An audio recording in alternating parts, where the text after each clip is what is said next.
You know what? This to me is the great value of Bitcoin that I learned. Why? It suddenly makes you think, well, why do central banks control the money supply? Why can't we have our own system of currency between us? Why?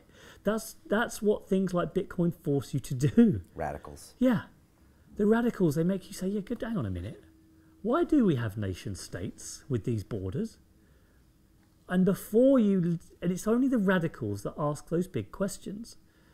And again, and that stimulates me, that stimulates other people to think, yeah, you know what?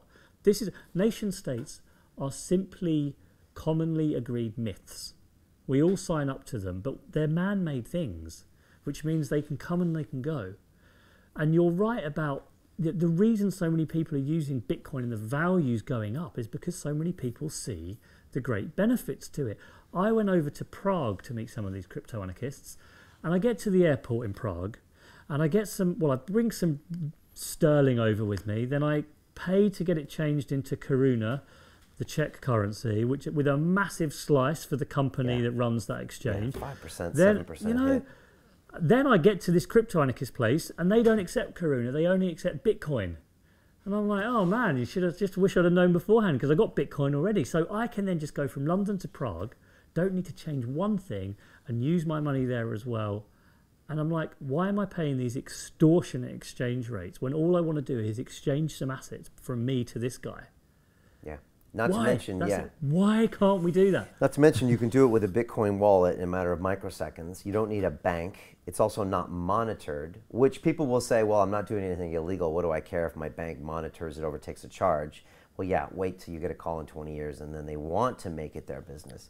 So just having the privacy to make that transaction as well, which you wouldn't have in a G7 currency through a bank, there's real value in that privacy. And we'll value that someday in the future when you don't have your privacy anymore. I've changed my view on this question of privacy since we've, you say privacy, I say privacy.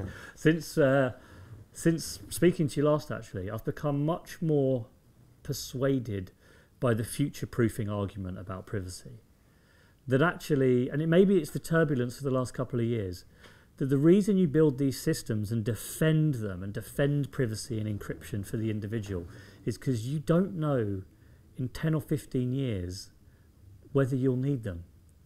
But the minute you lose them, they don't come back. Yeah. So you have to defend them for the future, not just for the now. And now it's okay to say, well, I trust the government, I trust this, I'm okay with it, I'm sure nothing bad's going to happen. That's all fine. But cede your privacy and your liberty now, and in 10 years' time, who knows where we're going to be. And then once it's gone, it's not coming back. So that is, to me, has become, in my mind, probably the most powerful argument.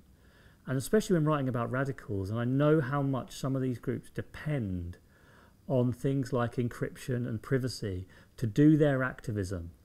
And if that all goes, a lot of the groups in this book can't function anymore either. Continue watching this fascinating conversation for free by clicking on the link below to visit our website, learn from the best minds in the world, and connect with a community of passionate people building the best versions of themselves. Just click on the link below, and I'll see you on the inside.